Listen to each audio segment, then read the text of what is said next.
12절에서부터 17절까지 말씀 교독하도록 하겠습니다. 신약성경 401쪽에 있습니다. 제가 먼저 읽습니다. 버가목 교회의 사자에게 편지하라. 좌우에 날선 검을 가지신 이가 이르시되 내가 어디에 사는지를 내가 아노니 거기는 사탄의 권세가 있는 데라. 내가 내 이름을 굳게 잡아서 내 축성된 증인 안디바가 너희 가운데 곧 사탄이 사는 곳에서 죽임을 당할 때에도 나를 믿는 믿음을 저버리지 아니하였도다. 그러나 내게 두어 가지 책망할 것이 있나니 거기 내게 발람의 교훈을 지키는 자들이 있도다. 발람이 발락을 가르쳐 이스라엘 자손 앞에 걸림돌을 놓아 우상의 제물을 먹게 하였고 또 행음하게 하였느니라. 이와 같이 내게도 니골라당의 교훈을 지키는 자들이 있도다. 그러므로 회개하라. 그리하지 아니하면 내가 내게 속히 가서 내 입에 검으로 그들과 싸우리라. 귀 있는 자는 성령이 교회들에게 하시는 말씀을 들을지어다. 이기는 자에게는 내가 감추었던 만나를 주고 또 흰 돌을 줄 터인데 그 돌 위에 새 이름을 기록할 것이 있나니 받는 자 밖에는 그 이름을 알 사람이 없느니라. 아멘. 오늘은 버가목 교회의 검의 축복이라는 제목을 가지고 말씀을 나누겠습니다. 우리는 눈에 보이는 것만 보고 판단하며 살아갑니다. 그 사람의 행동을 보고 그 사람의 말을 보고 또 그 사람에 대해서 다른 사람들의 평판을 보면서 그것을 분별하는 때가 많습니다. 그래서 모두 다 외형적으로 있는 것만 외형적으로 드러난 것만 우리가 관심을 갖게 되어지고 그것에다가 아무래도 초점을 맞추고 살아가는 경우가 많습니다. 하지만 정말 중요한 것은 우리의 내면이에요. 우리의 속사람이에요. 우리 속사람의 그것이 더 중요합니다. 다른 사람들의 평가나 판단이나 평판이 아니라 그 다른 사람이 아니라 사실은 내가 나 스스로를 가장 많이 압니다. 그런 내가 평가하는 것, 그것이 오히려 더 중요합니다. 오늘 스스로 내 내면의 모습을 보고 사람들은 보지 못하는 내면을 엄중하게 보고 또 그 내면에 내 속에 있는 부유물들, 죄악들을 회개할 수 있기를 원합니다. 내면의 처음 모습은 이제 어떻게 선으로 돌아가는 거예요. 처음 모습으로 돌아가는 거예요. 하나님 보시기에 심히 좋았더라 했었던 하나님의 말씀대로 돌아가는 그 모습이 되어지는 것, 그것이 오늘 말씀을 통해서 우리가 깨쳐야 되고 교정되어야 될 일입니다. 오늘 제목은 검의 축복입니다. 버가목 교회를 향한 말씀입니다. 오늘 이 검이라는 말을 우리가 짧게 읽은 이 성경 속에서도 두 번이나 반복해서 검에 대한 이야기가 있습니다. 그것은 12절과 16절입니다. 먼저 12절에 이렇게 이야기합니다. 같이 읽습니다. 시작. 버가목 교회의 사자에게 편지하라. 좌우에 날선 검을 가지신 이가 이르시되. 우리 계속 교회에 대해서 설명을 하는데 교회마다 하나님께서 당신을 소개하시는 거예요. 주님이 소개를 하는 거예요. 나는 어떤 사람이야, 어떤 존재야 라는 것을 이야기하는 것입니다. 그런데 여기에서 이야기하는 것이 좌우에 날선 검을 가지신 이가 말을 한다, 이렇게 얘기하고 있습니다. 좌우에 날선 검이다 나는, 그러시면서 오늘 이야기를 하는 거예요. 검은 전쟁 무기입니다. 찌르기도 하고 베기도 합니다. 좌우에 날선 검은 매우 날카롭고 무서운 것으로 그 검이 지나가면 여지없이 잘리거나 아니면 죽임을 당합니다. 오늘 버가목 교회의 사자에게 표현할 때 나는 좌우에 날선 검을 가지신 이다 라고 이야기하십니다. 이 말씀은 이 검에 대한 표현들을 어디에 많이 썼냐? 그것은 말씀에 대해서 설명을 하셔요. 하나님의 말씀에 대해서 성경 말씀을 표현할 때 이 검을 검으로 표현하시는 것이에요. 히브리서 4장 12절 말씀 같이 읽습니다. 하나님의 말씀은 살아있고 활력이 있어 좌우의 날선 어떤 검보다 예리하고 혼과 영과 관절과 골수를 찔러 쪼개기까지 하며 또 마음의 생각과 뜻을 판단하는. 예수님을 표현한 말 중에서 예수님이 말씀이 육신이 되셨다. 그래서 예수님은 말씀이십니다. 근데 이 말씀이 오늘 검이라고 표현하고 있습니다. 그리고 이 말씀은 좌우의 날선 어떤 검보다도 예리하다는 게, 이 세상의 어떤 검보다도 가장 예리하다고, 정확하다고. 그래서 한 치의 오차도 없이 정확하게 우리의 심령을, 영과 혼과 관절과 골수를 찔러 쪼갠다고 말씀하십니다. 그것으로 우리를 판단하신다고, 우리의 생각을 판단하신다고 말씀하십니다. 무엇을 찔러 쪼개겠습니까? 무엇으로? 진리이신, 내가 곧 진리요, 길이요, 진리요, 진리이신 하나님의 말씀. 그것이 남아서 이거 이외에 다른 것들은, 다른 부유물들은 다 잘라내는 거예요. 갈라내는 거예요. 암덩어리도 잘라내고, 더러운 죄의 더러운 것들도 다 잘라내고, 몸에 안 좋은, 앞으로 건강에 본래 되어져 있는 처음 모습이 아니라 그 더러운 우리 건강을 해치는 그 지방 덩어리도 다 잘라내는 거예요. 이스라엘 사람들이 제사를 드릴 때마다 그 각을 떠서 일일이 부유물을 다 제거해요. 각을 뜨면서 다. 그리고 그것으로 해서 정결하게 준비된 그 제물을 하나님께 태워 전제로 올립니다. 우리가 가지고 있는 악, 선이 아닌 악, 이것들을 분리해서 제거하십니다. 죽이십니다. 그것들은 뭡니까? 인본으로 서 있는 내가 나야. 나도 하나님이야. 하나님만이 할 수 있는데 나도 하나님이야. 그래서 내가 주인이야. 내 마음대로 살 거야. 내 뜻대로 살 거야.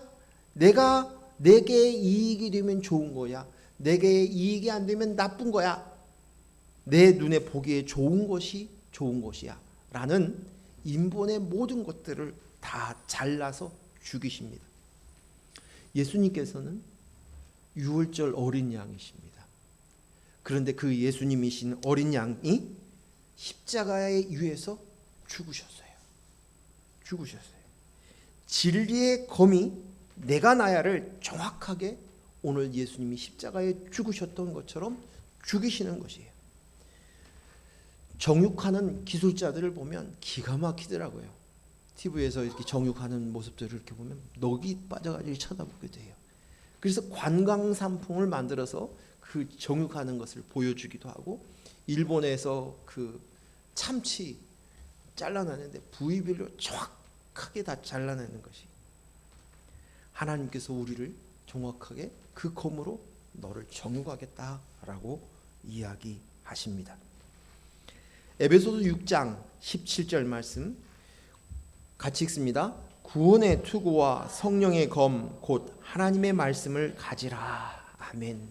여기에 하나님의 말씀은 성령의 검이다 라고 이야기하십니다. 말씀이 들어가면 그 성령의 검이 되는 거예요. 이 전신갑주의 모든 것들 중에서 유일하게 공격용은 이것밖에 없습니다. 적을 향하여서 이 성령의 검을 휘둘러서 적을 섬멸시키는 거예요. 나머지는 자기를 호신하는 거예요. 보호하는 거예요. 그런데 오늘 이 성령의 검, 그것으로 인해서 대적마귀를 전멸시키겠다는 것이에요. 이건 오늘 말씀에는 안 기록되어 있지만 계시록 19장 21절이에요. 하나님께서 이 진리를 딱 세우시고 나면 드러나요. 모든 것이. 가령 예를 들어서 진짜가 딱 나타나면 가짜는 스스로 드러나는 거예요. 아, 내가 가짜이구나 드러나는 거예요. 정체가 드러나는 거예요. 이것이 곧 공격이라는 거예요. 진리이신 예수 그리스도가 들어갔을 때, 이 진리의 성령이 되어졌을 때 검이 되어서 적을 섬멸해 나간다는 것입니다.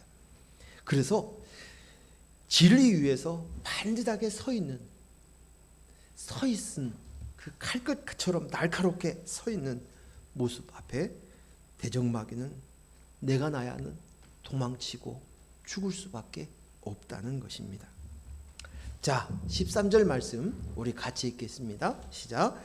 내가 어디에 사는지를 내가 아노니 거기는 사탄의 권자가 있는 데라. 내가 내 이름을 굳게 잡아서 내 충성된 증인 안디바가 너희 가운데 곧 사단이 사는 곳에서 죽음을 당할 때에도 나를 믿는 믿음으로 저버리지 아니하였도다. 아멘. 버가목 교회는 지난주에 봤던 서문학 교회의 북쪽입니다. 그러니까 에베소 교회가 있고 서문학 교회가 있고 버가목 교회가 있는데, 에베소 교회에서 위에 올라가면 서문학 교회고, 그 다음에 서문학 교회 북쪽으로 한 104km 떨어진 곳이 버가목 교회입니다. 여기는 내륙 도시인데요. 여기는 이제 두 가지 특징이 있어요. 하나는 뭐냐면 그 당시에 20만 권의 책을 가지고 있는 도서관이 있어요. 또 한 가지는 의학교, 의사들을 만드는 학교가 있었다고 합니다. 하지만 이거와 함께 또 봐야 될 것이 뭐가 있냐면, 이곳에 신전들이 많았어요. 무슨 신전들? 제우스 신, 아테네 신, 디오니소스 신, 이런 신전들이 있었어요. 그러면서 특히 아에스 쿨라피우스라는 신전이 있어요. 근데 특별히 이 지역이 이 아에스 쿨라피우스 신전의 상징이 뭐냐면 뱀이에요. 뱀. 그래서 뱀을 숭상하는 그 신전이에요. 더불어서 황제 숭상을 하는 황제 숭배의 그 신전이 그곳에 있었습니다. 그래서 오늘 우상의 중심지다, 본거지다라고 서탄의 권자가 그곳에 있다라고 오늘 표현되어져 있습니다. 그런데 이 사탄의 권자라는 이 말은 어떤 장소적인 의미를 이야기하는 것이 아닙니다. 즉 다시 말해서 내가 나야 하면서 인본으로 서 있는 사단의 생각과 사단이 주어져 있는 그 생각과 가치관으로 서 있는 그들이 세상 권세를 잡고 있는 곳에 네가 산다 이거예요. 지금 이 교회 너희의 상황이 그들이 권력 아래를 잡고 있는데 권력 아래 너가 있다 이것입니다. 그런데 이런 환경 속에서 안디바가 순교했다라고 얘기합니다. 안디바에 대한 기록은 선명하지 않습니다. 안디바에 대해서 역사적으로 어떤 그 기록물 속에서 찾아보기는 힘듭니다. 그렇지만 전해 오는 유전에 의하면 이런 내용이에요.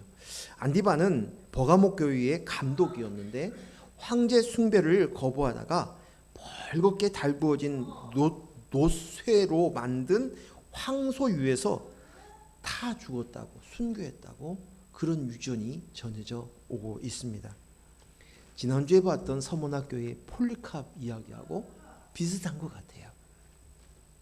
그런데 이 안디바를 뭐라고 표현하면 그는 내 충성된 증인이다 라고 얘기합니다. 그리고 믿음을 저버리지 않았다. 죽는 순간까지도 믿음을 저버리지 않았다 라고 얘기합니다. 여러분, 충성된 증인이 누구입니까? 충성된 증인은 바로 예수 그리스도이십니다.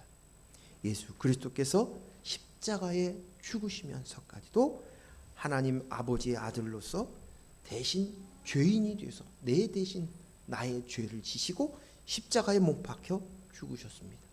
십자가의 증인이세요, 예수님이. 또한 그 예수 그리스도의 십자가의 사건이 내 사건인 것을 우리가 알고 깨달은 우리들이 바로 십자가의 증인인 줄로 믿습니다. 저와 여러분이 복음의 증인이에요. 예수 그리스도의 증인이에요.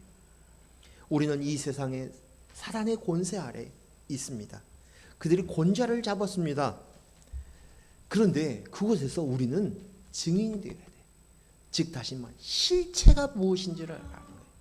이 세상이 다인 줄 알고 이 세상에 잘 되고 부해지는 그것들을 목표로 살고 있는 그들을 앞에서 우리는 증인이 되어야 돼요. 예수님께서 십자가에서 증인이 되셨던 것처럼 오늘 난 그리스도의 영이 나입니다. 그리스도로 연합된 나입니다. 하나님의 아들의 영이 나입니다. 이것이 실체입니다. 이 증인의 삶, 십자가의 증인의 삶을 우리가 살아야 할 줄로 믿습니다. 자, 계시록 2장 14절 15절 말씀도 우리 같이 한 목소리로 읽겠습니다. 그러나 내게 두어 가지 책망할 것이 있나니 거기 내가 발람의 교훈을 지키는 자들이 있도다. 발람이 발락을 가르쳐 이스라엘 자손 앞에 걸림돌을 놓아 우상의 제물을 먹게 하였고 또 행음하게 하였느니라. 이와 같이 내게도 니골라 당의 교훈을 지키는 자들이 있도다. 버가모 교회에 두어 가지 문제가 있다라고 얘기합니다.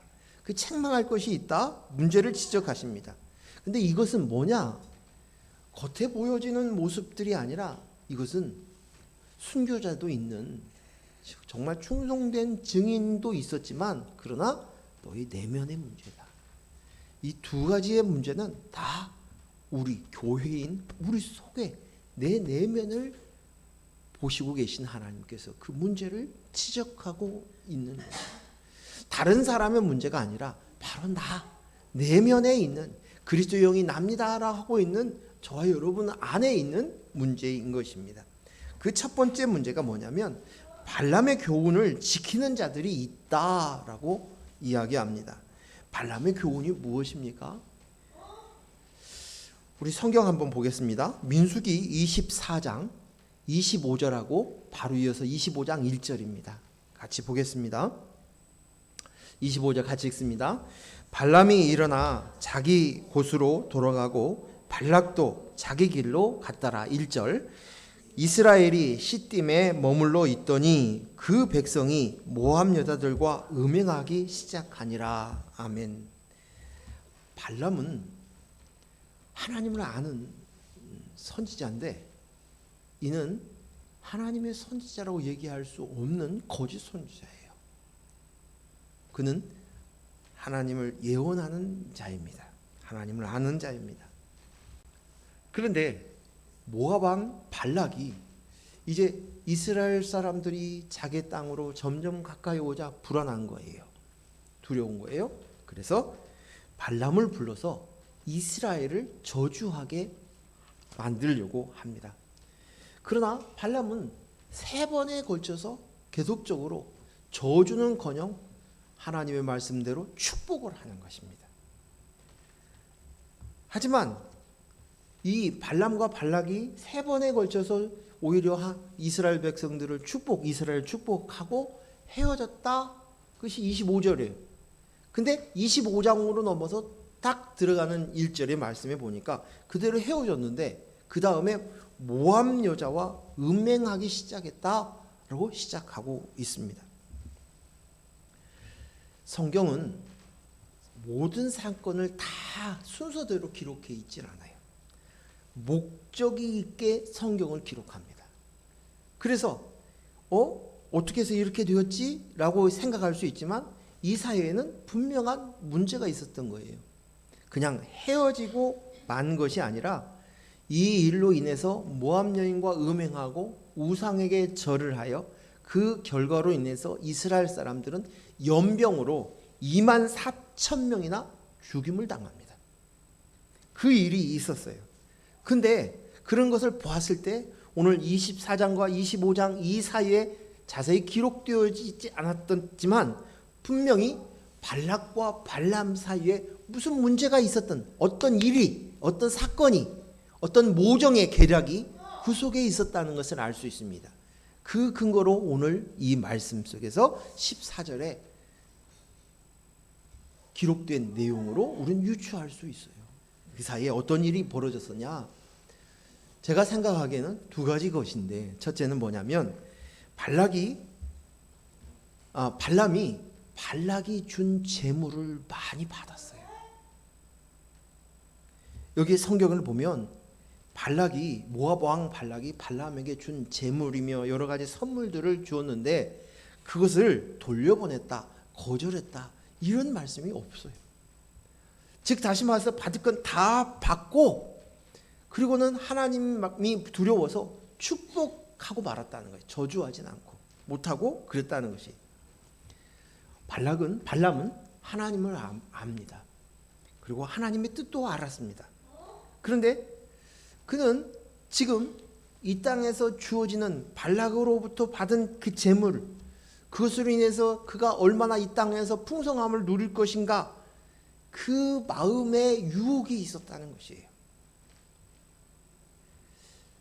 오늘 제가 그 교회, 우리 주마음 교회를 개척하기 전에 한 기도원에 올라갔어요. 한 20일 금식을 했어요. 대단하죠? 그때는 이것밖에 없다는 생각을 가지고 금식을 했었어요. 근데 하는데 매번 새로운 목사님들이 와서 설교를 하는데 어떤 목사님이 그런 얘기를 하는 거예요. 예수 믿고 천국 가는 거 뿐만 아니라 또 이 땅에서도 잘 되고 싶지요. 이 땅에서도 복 받고 싶지요. 그랬더니 막 아멘. 그러고 싶다 손들어 다 손드는 거예요. 그래요. 오늘 우리가 구원받아 하나님의 나라에 들어가서 구원받는 건 당연한 것이고 이 땅에서 보이는 이 현실에서도 잘 되었으면 좋겠어요. 축복받았으면 좋겠어요. 물질의 축복을 더 특별히 더 받았으면 좋겠다 하는 생각들을 가지고 삽니다. 그런데요, 정말 죄송한 얘기지만 이 두 가지는 같이 공존하기가 어려워요. 물론 신앙이 좋으신 분들 가운데서 물질이 많은 분들이 있어요. 그런데 그분들은 하나님께서 달란트로 주신 거예요. 달란트로. 재능이 있는 거예요. 그쪽으로 그것을 통해서 하나님이 주신 사용하는 도구예요. 그런데 그런 물질의 달란트가 있어서 재능이 있는 사람, 우리가 다 틀리잖아요. 우리 자녀를 키우다 보면 좀 공부에 재질이 있는 사람이 있는가 하면 운동에 재질이 있고 어떤 사람들은 뭐 노래를 잘하기도 하고 다 다르잖아요. 근데 어느 것이 좋고 나쁜 것이 아니라 다 사람에 따라서 하나님께서 달란트로 은사를 주었다고 생각이 돼요. 네, 물질이 많은 사람들은. 근데 이들은 모두 다 그리스도의 영이 나입니다를 아는 복음 안에 서 있는 구원받은 하나님의 백성들은, 영생을 사는 사람들은 공통적으로 하나님께서 하시는 일이 있어요. 그게 뭔지 아십니까? 돈이 많은 사람이나 가난한 사람, 모든 사람들에게 하시는 일이 있어요. 뭐예요? 자기를 낮추십니다. 낮춰요. 낮추시는 일을 반드시 합니다. 물질이 많은 사람도 낮추셔요. 물질은 많을런지 모르지만 그를 낮춰요. 어떤 사건이나 어떤 일이나 어떤 문제나 어떤 환경이나 이 모든 것을 통해서 분명하게 하나님이 하시는 것이 낮추십니다. 왜? 그래야 내가 죽고 주님이 사니까요. 그리스도의 영이 나입니다라는 고백을 하는 거예요. 하나님 보셨을 때 하나님 앞에 하나님의 아들로 쓰니까요. 그래서 분명하게 우리를 낮춰요. 그리스도의 영이 나입니다로 낮추시는 것이 분명한 거예요. 근데 내가 원하는 것을 축복을 받으면서 하나님 구원받는다? 이것은 엄버런스예요. 맞지가 않는 거예요. 맞지 않는 거예요. 하나님께서는 때로는 환경으로, 어떤 인간관계로, 어떤 배경으로, 어떤 때는 자녀의 문제로, 때로는 물질의 문제로, 건강의 문제로 다양하게 낮추시는 모습이 있습니다. 신명기 8장 2절 말씀 같이 읽습니다. 시작. 내 하나님 여호와께서 이 40년 동안에 내게 광야길을 걷게 하신 것을 기억하라. 이는 너를 낮추시며 너를 시험하사 내 마음이 어떠한지 그 명령을 지키지 않는지 알려 하심이라. 이거 하나님께서 낮추시는 거예요. 그래야 나는 그리스도 영이 납니다라고 고백하는 거예요. 저희 교회가 어떤 양적인 숫자적인 성장을 이루는 교회였다면 가끔 그런 생각을 하거든요. 제가 부목사로 있었던 교회가 저희 교단 안에서 두 번째로 큰 교회가 됐어요. 지금 보니까는 제가 갔을 때는 상가 교회였어요. 상가 교회였는데 그 IMF 기간 동안에 130억을 들여서 교회를 건축을 했어요. 그래서 조금 있다 그 교회 건축하고 난 다음에 그만한 사이즈의 교회를 또 인수를 했어요. 뒤에 있는 그 은행 건물이 있는데 그것도 인수를 했어요. 부동산 부자예요. 근데 교인 숫자도 그만큼 늘어난 거예요. 엄청나게. 제가 갔을 때 한 200명, 300명 이 정도 되는 숫자로 갔었는데 제가 나올 때는 막 몇천 명씩 막 늘어나기 시작하는 거예요. 그런데 제가 이렇게 생각해 봤을 때 그 숫자적인 부흥 그리고 얼마나 정신없이 돌아가는 그 쳇바퀴처럼 바쁘게 분주하게 아침에 새벽에 일어나서 밤늦게 깜깜한 밤에 퇴근해서 집으로 들어가는 그 사회 속에서 그런 교회 속에 있었다면 전 이 복음에 대한 심각한 고민이 없었을 것 같다는 생각이 들어요. 그래서 감사해요. 전 저희 자녀들이 어려움들을 당하거나 또 우리 아이가 장애를 갖고 있는 이 일들이 저는 참 감사해요. 이것으로 인해서 깊이 제 복음에 대해서 들을 귀를 내가 나야를 낮추심으로 인해서 그런 거예요.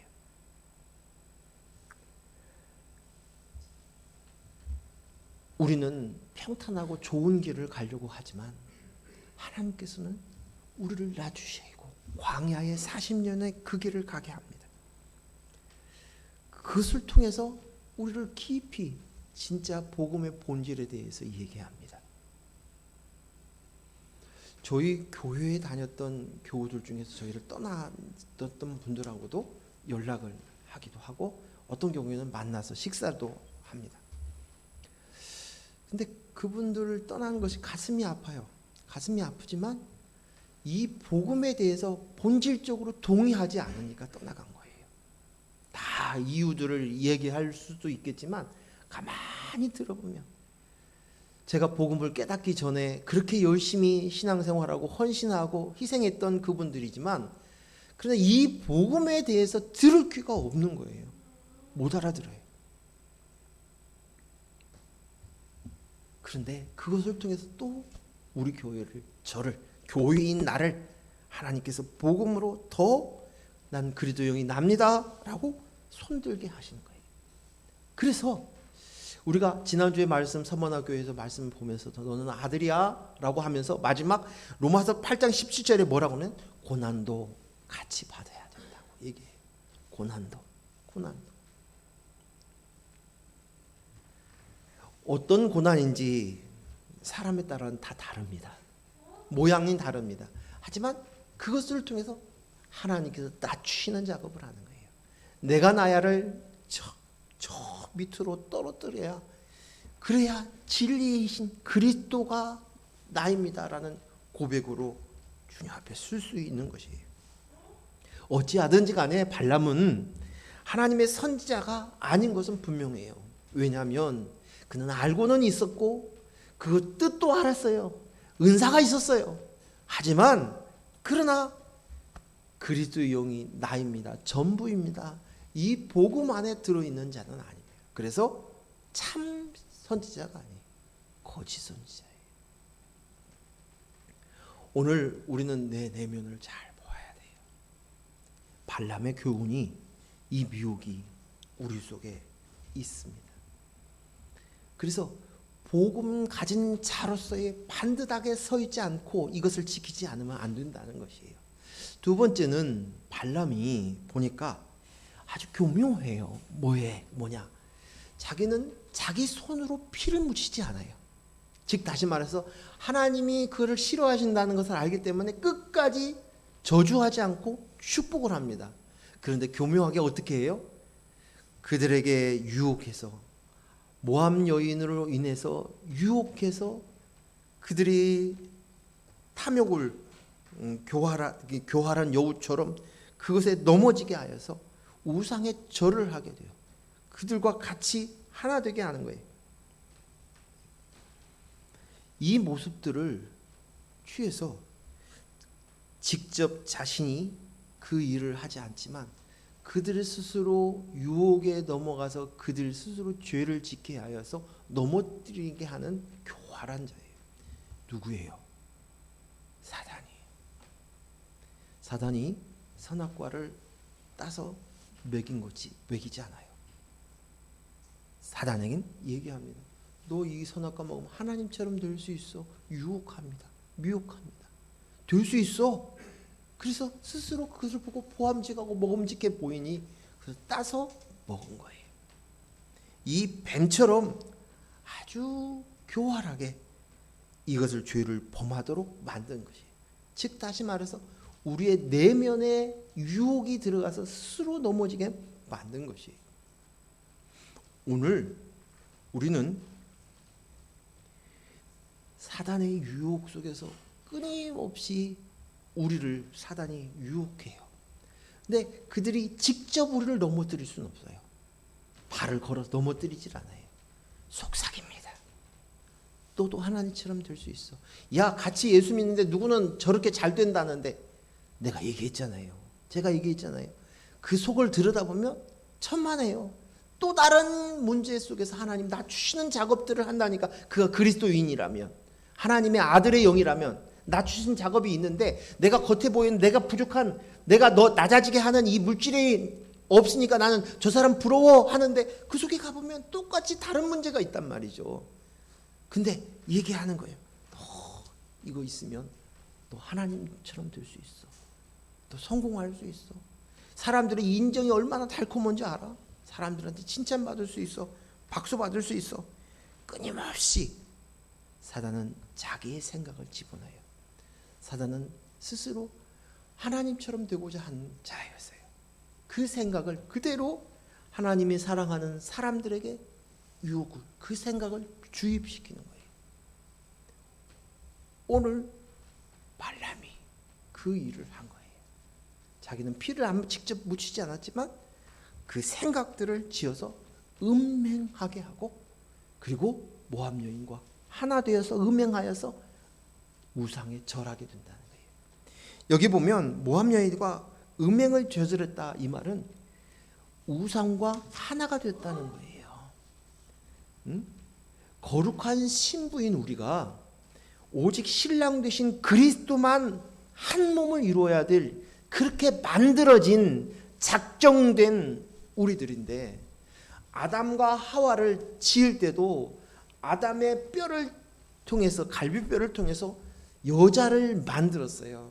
그래서 이 갈비뼈는 이 남자를 통해서만 하나가 되어야 되는 거예요. 그리스도인 신랑인 우리는, 신부인 우리들은 그리스도만 딱 맞춰서 하나 되어야 하는데, 지금 이 이방 여자를 하나가 된 거예요. 한 몸이 된 거예요. 하나님께서는 이것을 가만 놔두지 않으세요. 시험하게, 분명하게, 선명하게 칼을 들고 판단하시는 거예요. 내가 나야로 만든 그 우상을 자기 신랑 삼은 거예요. 진짜 신랑을 버리고 우상을 제 신랑을 받은 이 음란한 것을 가만 놔두지 않겠다고 말씀하시는 것입니다.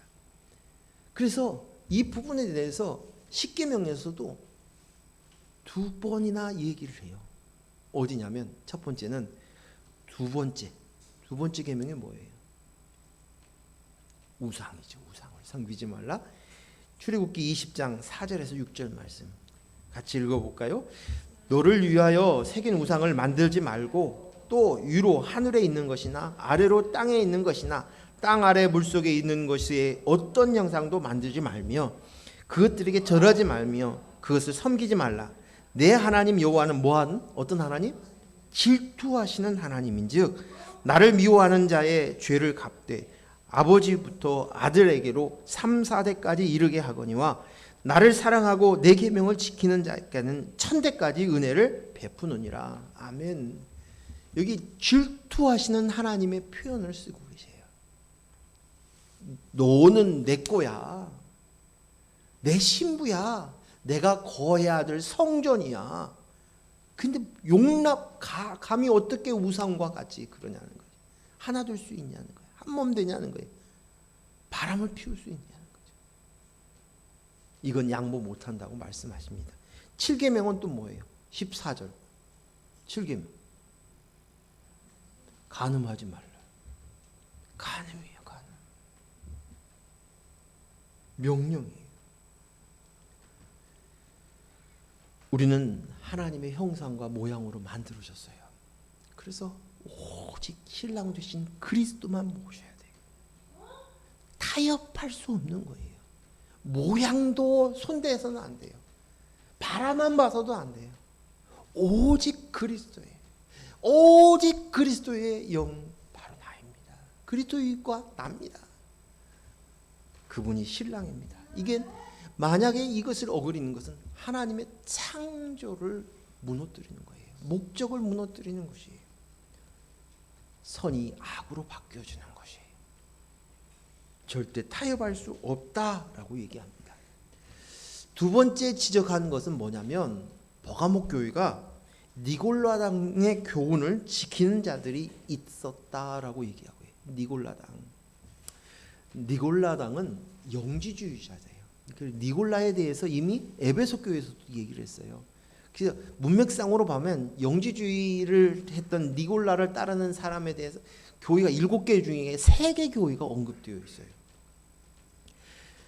영지주의자인 니골라당은 어떻게 생각하냐면 이분법으로 이거 두 가지로 분리를 하는데 물질에 속한 육체는 악하고 영은 선하다는 거예요. 영만 선한 거예요. 육체는 무의미한 것으로 여겼어요. 그래서 육체의 생활은 아무 가치가 없어서 도덕이나 윤리적인 생활에 의미가 없다. 어차피 악한 육체가 그 욕망을 최대한 채워주는 것이 오히려 좋다. 그래서 쾌락주의로 가는 거예요. 이것이 니골라당의 영지주의예요. 초대교회의 가장 심각한 이단이 바로 영지주의예요. 버가모 교회는 니골라당의 유혹을 차단하지 않았습니다. 니골라당은 그들이 가지고 있는 생각이 뭐냐면 자유라는 것을 얘기하는 거예요. 영이 구원받았어? 그러면 넌 자유롭게 그냥 살아도 돼. 그건 어차피 썩어지고 없어질 거야. 악한 거야. 아무렇게든 살아도 돼. 라는 생각을 갖는 거예요. 그러나 자유는 진리가 있을 때만 진짜 자유예요. 진리를 알지니 진리가 너희를 자유케 하리라. 진리. 영주주의자인 니골라당은 자신들이 구원받았으면 다 끝났다는 거예요. 그래서 육체의 삶은 아무 상관없이 살아도 된다. 그리고 그것이 자유라는 것이에요. 자유롭게 살아도 된다라고 얘기하는 거예요. 이것은 거짓 선지자예요. 거짓의 자유예요. 거짓의 자유. 진리를 아는 자는 그렇게 살 수 없는 거예요. 진리, 그리스도의 영이 나입니다가 머리로 서 있으면, 머리이면 그리스도를 따르는 것이, 그러면 오늘 혼과 육체가 다르게 살 수가 없는 거예요. 그렇죠? 신랑만 바라보면 신랑의 뜻에 따라 살아가는 거예요. 타협할 수 없는 거예요. 영적인 나가 되었어요. 그리스도가 내가 되었어요. 재창조되었어요. 하나님의 영이 나예요. 내가 되었어요. 이젠 그것으로는 이제 완전한 자가 된 거예요. 그래서 전에는 율법을 행하고 도덕 윤리적으로 잘 살려고 했었던 건 뭐예요? 그것으로 인해서 나를 증명하려고 했었어요. 나 착한 나예요. 내가 율법을 잘 지켰어요. 내 행동으로 얼마나 깨끗한지 몰라요. 거룩한지 몰라요. 이것으로 인해서 나를 삼으려고 했어요. 나를 증거하고 싶은 거예요. 근데 그럴 필요가 없는 거예요. 내가 이제 그리스도가 되셨으니까, 그리스도 안에 내가 되었으니까 더 이상 이제 인본의 나는 필요 없는 거예요. 나를 찾을 필요가 없는 거예요. 증명할 필요도 없는 거예요. 보여줄 필요도 없는 거예요.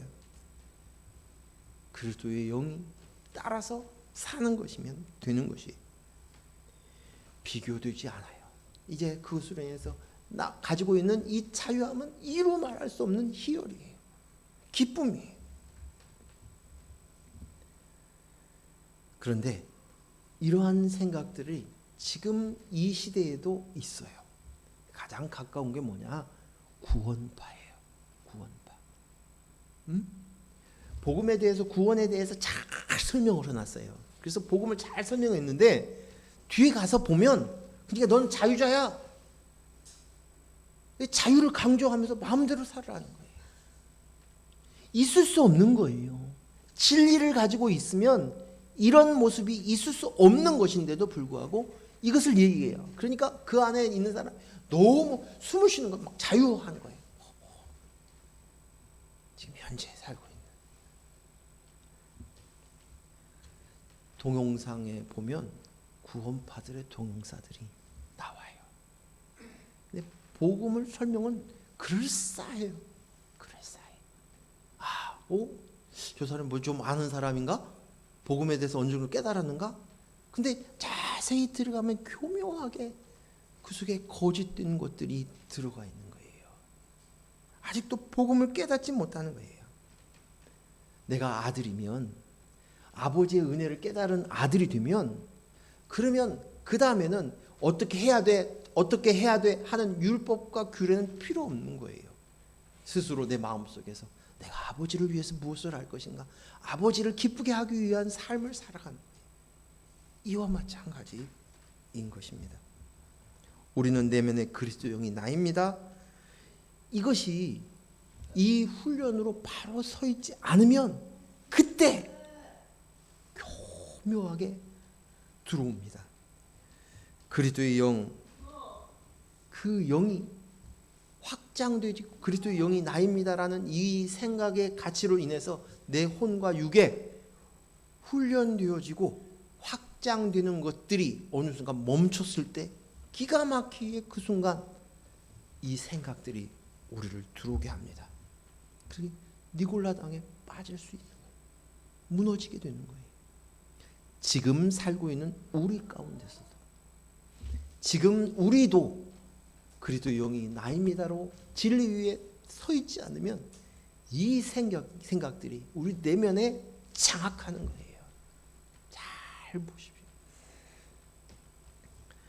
16절 말씀 읽겠습니다. 시작.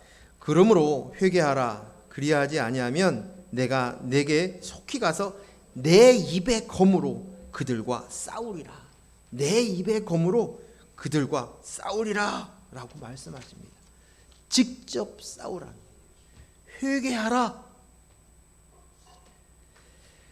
내가 나를 십자가에 죽이고 오직 순전한 그리스도 영이 나입니다로 세우시겠다는 거예요. 직접 검을 가지시고 내 입에 검으로 그들과 싸우리라 하는데, 여기에 서 있는 말을 내 입에 검으로 누구와 싸운다고요? 그들과 싸우리라고 얘기합니다. 근데 성경에 보면 하나님께서 하나님 당신을 표현할 때 잘 보면 1인칭, 2인칭, 3인칭이 있어요.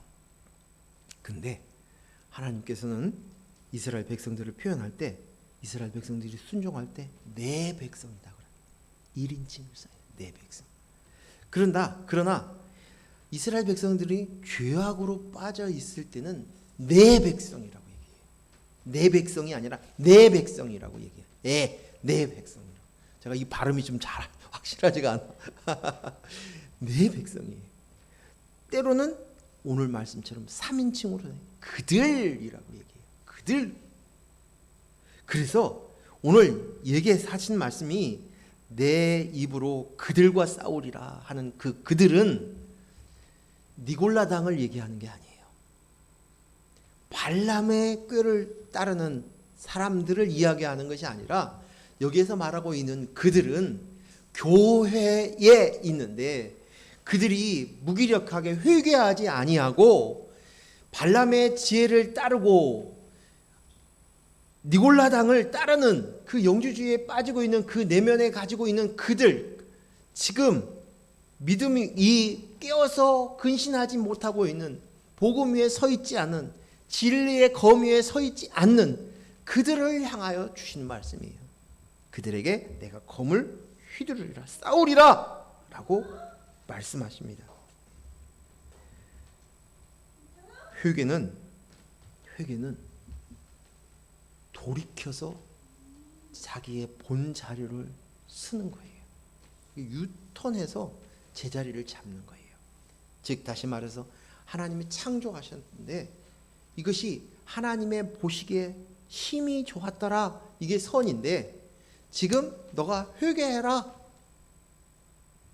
이 회개케 하기 위해서 내가 말씀의 검으로, 진리의 검으로, 내 입의 검으로 내가 싸운다. 이 돌이켜서 이제 선으로, 악에서 그리스도의 영이 나입니다를 놓쳐버리고 내가 나야를 그 속에서 또 계속 찾으려고 하고 확인받으려고 하고 가지려고 하고 하는 그들을 향해서 회개하라는 거예요. 자기 자신이 자기 포지션 그것으로 들어오라는 거예요. 그것을 위해서 오늘 하나님께서 말씀대로 이 말씀의 검으로 싸우시겠다고 이야기합니다. 그래서 이 검은 축복의 검이에요. 축복의 검. 주님은 우리를 살리기 위해서 말씀의 검을 휘두르십니다. 그래서 회개의 자리로 우리를 이끄십니다.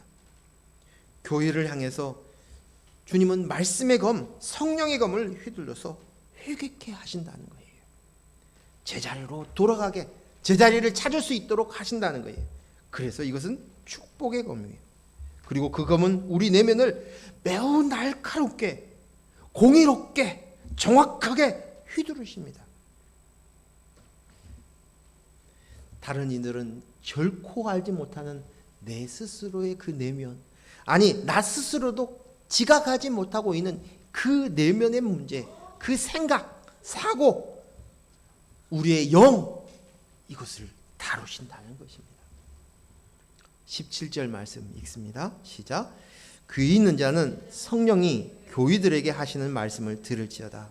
이기는 그에게는 내가 감추었던 만나를 주고 또 흰 돌을 줄 터인데 그 돌 위에 새 이름을 기록할 것이 있나니 받는 자 밖에는 그 이름을 알 사람이 없느니라. 아멘. 이기는 자에게는 만나와 흰 돌을 주겠다. 그리고 흰 돌에는 새 이름을 주겠다라고 얘기합니다. 만나는 이스라엘 백성들이 광야에 40년 동안 먹이신 하나님이 주신 떡이에요. 하늘에서 내린 떡이에요. 그것으로 인해 그들은 죽지 않고 유지할 수 있었어요. 하지만 그 만나를 먹었던 사람들은 결국 다 죽었어요. 만나를 먹었던 그 만나는 진짜 참 만나를 보여주시기 위한 하나님의 그림이었어요. 그림자였어요. 참 만나가 누구예요? 예수 그리스도. 생명의 떡이신 예수 그리스도십니다. 영원한 생명, 이 떡을 먹는 자는 죽지 않아요. 영생을 사는 거예요. 내가 회개하여 그 자리에 서 있는 그들에게 내가 너 만나를 주겠어, 영생을 주겠어 라고 말씀하시는 것입니다. 이것이 바로 실체예요.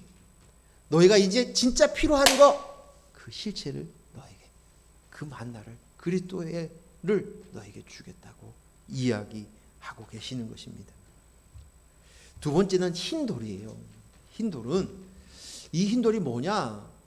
이제 제가 책을 참고 도서들을 읽어보니까 세 가지를 이야기하더라고요. 하나는 뭐냐면, 이 흰 돌은 뭐냐면 재판을 할 때 이 사람이 무죄해, 선해, 그러면 그에게는 흰 돌을 주었대요. 그러니까 법조문에 이제 결론을 내린 거예요. 흰 돌 준 거예요. 죄가 있으면 뭐예요? 검은 돌을 주는 거예요. 흰 돌을 주었다, 그 의미고, 또 한 가지는 뭐냐면 잔치를 베풀 때 초대장으로 연회를 베풀면서 초대장을 주었을 때 흰 돌을 준대요. 흰 돌을 주어서 그것을 가지고 있는 사람이 이제 연회장에 나오는 거예요. 초대장인 거예요. 그를 의미하는 거예요. 또 세 번째로는 이 흰 돌이 제사장이 가지고 있는 우림과 둠빔 두 가지의 돌이 있잖아요. 이것을 상징한다라고 얘기를 합니다. 어찌했든지 간에 오늘 흰 돌을 너에게 주겠다. 내가 너를 거룩한 거야. 너에겐 죄가 없어. 왜? 그리스도가 있으니까, 예수 그리스도의 십자가의 사건이 있기 때문에 그것으로 인해 거룩한 자가 되었어요. 그리고 너에게 새 이름을 준다는 거예요. 근데 이 이름은 아무나 몰라. 새 이름이야. 이 얘기합니다. 받는 자밖에는 그 이름을 알지 못하는 거예요. 그 이름이 뭐예요? 그리스도. 그리스도의 영 이제탁이 된 거예요. 우리가 결혼을 하면, 서양 사람들은 결혼을 하면 신부가 퍼스트 네임이 바뀌잖아요. 그렇죠? 우리가 지금 훈련하고 있는 우리 그 앞서 가시고 하시는 장 목사님, 장사모님 같은 장씨끼리 만나서 결혼하는 것이, 그것이 아니라 한 분은 김씨예요. 그냥 남편의 네임을, 이름을, 성을 따라간 거예요. 그래서 장사모님이 되는 거죠. 그렇죠? 오늘 우리가 새 이름이 주어진 거예요. 그리스도. 그리스도의 영을 가진 자, 새로운 이름, 하나님의 아들의 영을 가진, 내 씨를 가진, 내 성을 가진 거예요. 그리스도. 그 새 이름을 준다. 그래서 이것은 받는 자밖에는 모르는 거예요. 아무도 모르는 것도, 이름표가 있는 것도 아니고, 오늘 보게 내가 너에게 이것을 주겠다라고 얘기합니다. 사랑하는 귀한 형제 여러분, 교인은 진리의 겸 말씀의 검에 떠나지 않습니다. 이 진리의 검이 나를 지키고 보호하고 또 대적을 향하여서 검을 내리치십니다. 교인 우리의 내면에 검을 휘두르시고 계십니다. 우리는 겉으로 공격하는 그 핍박의 문제보다도 내면의 유혹과 공격이 더 심각합니다. 우리는 교회입니다.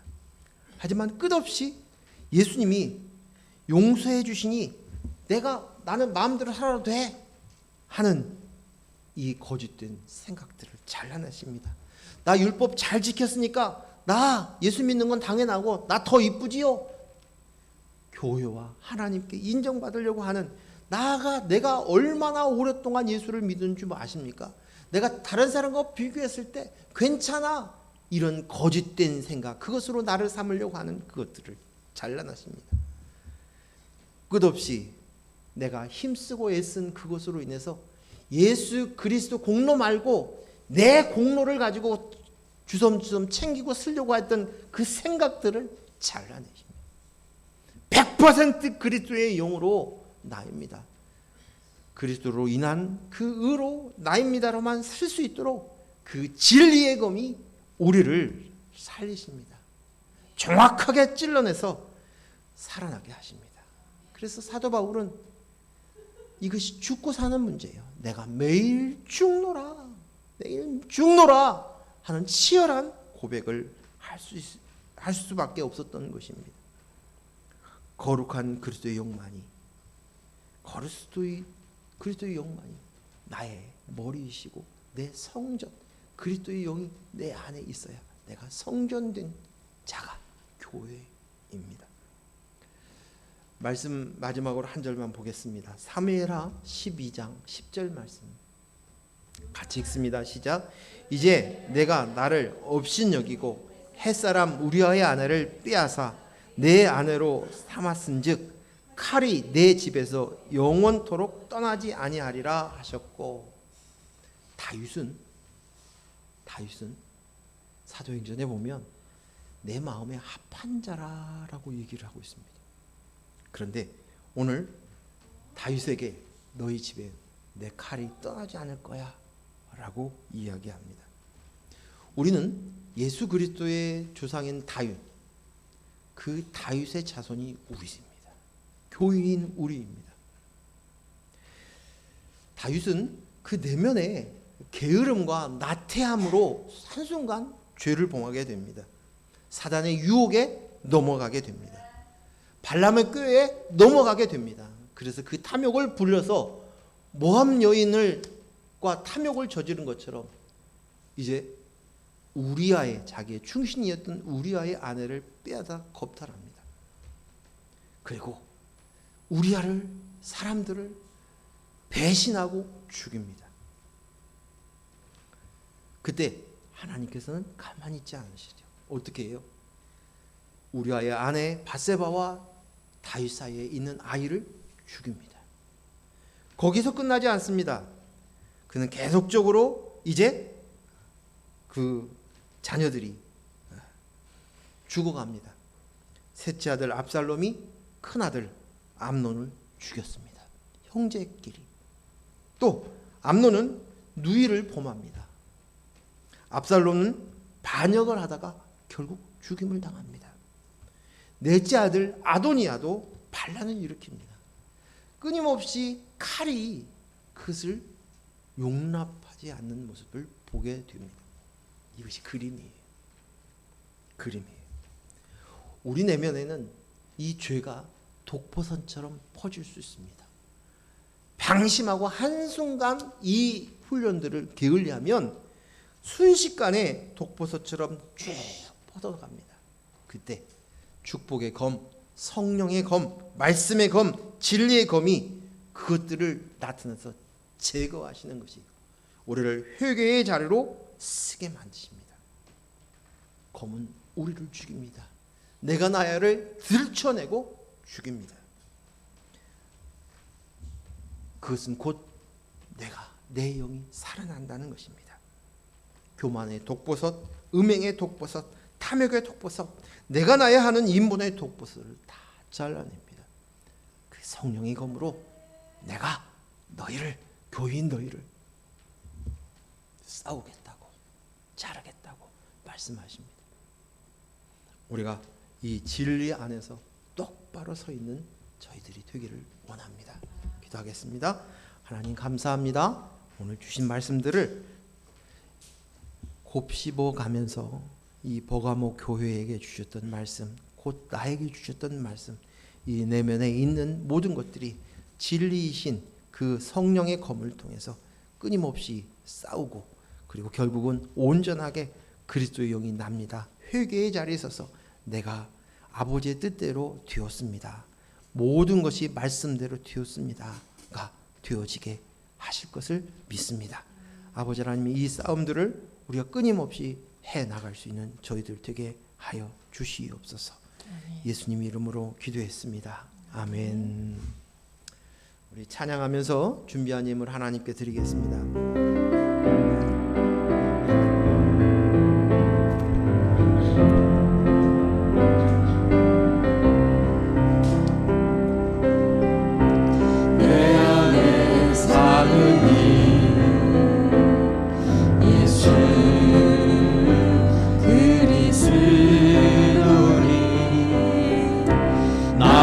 죽음도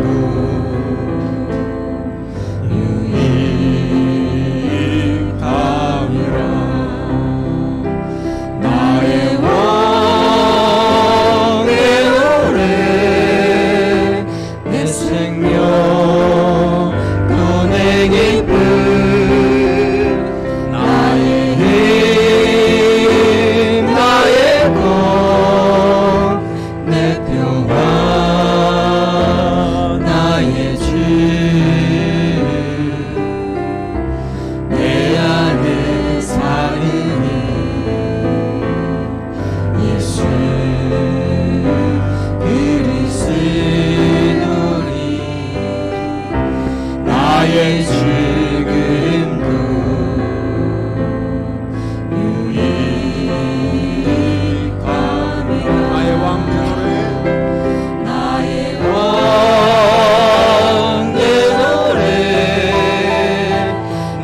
기도합니다. 아버지 하나님 감사합니다.